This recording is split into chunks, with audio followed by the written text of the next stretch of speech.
लगता है चुनावी रणनीतिकार प्रशांत किशोर राजनीतिक सत्ता की ओर आकृष्ट हो रहे हैं। 2 मई को किए एक ट्वीट में वे कहते हैं कि लोकतंत्र में सार्थक भूमिका निभाकर हितकारी नीतियों के निर्माण में सहयोग करने की उनकी 10 वर्षों की यात्रा उतार चढ़ाव भरी रही। अब समय आ गया है असली स्वामियों यानी लोगों के पास जाने का, मुद्दों को बेहतर समझने का और जन सुराज यानी लोगों का सुशासन स्थापित करने का। शुरुआत बिहार से।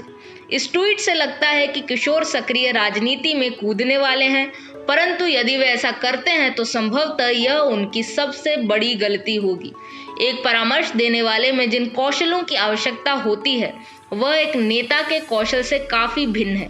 इसलिए विश्व के जाने माने मैनेजमेंट गुरु, विचारक एवं लेखक स्वर्गीय पीटर ड्रकर ने कभी अपनी कंपनी चलाने का प्रयास नहीं किया। भले ही उन्होंने दर्जनों सफल सीईओ को सलाह दी कि कंपनी कैसे चलाई जाए। अपनी जीवनी एडवेंचर्स ऑफ अ बाईस्टैंडर में वे लिखते हैं कि बाईस्टैंडर्स का अपना कोई इतिहास नहीं होता है। वे मंच पर रहते हैं लेकिन प्रदर्शन नहीं करते हैं, इसलिए वे वह देख लेते हैं जो न कलाकार और न दर्शक देख पाते हैं। प्रशांत किशोर की राजनीतिक सफलताएं अभी तक बाईस्टैंडर की भूमिका से ही आई हैं, जिसमें वे बाहर से अवलोकन करके राजनेताओं को बताते थे कि जीतने के लिए क्या करें। कभी वे स्वयं वह नहीं करते थे। समझिए कि कुछ करने के लिए किसी को कहना और स्वयं करना कैसे भिन्न है। पहला, जब आप किसी को सलाह देते हैं तो उसे करने के लिए निर्णय लेना उस व्यक्ति के हाथ में होता है, आपके नहीं। यदि आपकी सलाह काम नहीं करती तो अधिक से अधिक आपको काम से निकाला जाएगा, लेकिन उस राजनेता को भारी मूल्य चुकाना होगा, और यदि वह काम करती है तो भी आपसे अधिक लाभ सलाह लागू करने वाले का होगा।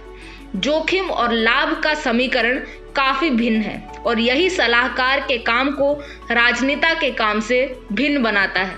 दूसरा, एक राजनेता अपने अंतर्मन और राजनीतिक अनुभव से समझता है कि जो कागज पर अच्छा दिख रहा है वह आवश्यक नहीं है कि उन लोगों को सही लगे जिन पर वह निर्भर करता है। राजनेता को पार्टी कार्यकर्ताओं, कोर सपोर्ट ग्रुप, सहयोगियों आदि की आवश्यकता होती है। ध्यान दें कि प्रशांत किशोर जब जदयू में उपाध्यक्ष थे तब उन्हें पार्टी के लोग पसंद नहीं किया करते थे। ऐसा ही बंगाल में तृणमूल नेताओं के साथ भी था। उनकी सलाह मूल्यवान हो सकती है लेकिन उनकी उपस्थिति नहीं। संभवतः इसलिए कांग्रेस में उन्हें प्रवेश नहीं मिल पाया। तीसरा, आकर्षण का महत्व होता है।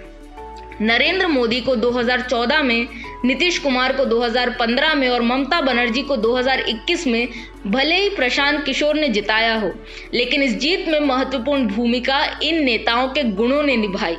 किशोर की सलाह ने यह बताया होगा कि क्या बेहतर किया जा सकता है, लेकिन आकर्षण का केंद्र नेता ही थे।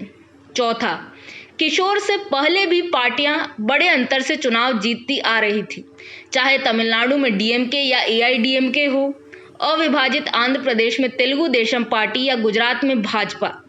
यह दर्शाता है कि अच्छी सलाह आवश्यक है लेकिन सफलता के लिए पर्याप्त नहीं। यह एक्स फैक्टर अभी तक किशोर में देखने को नहीं मिला है। बेहतर होगा कि वे ड्रकर की बात समझ जाएं।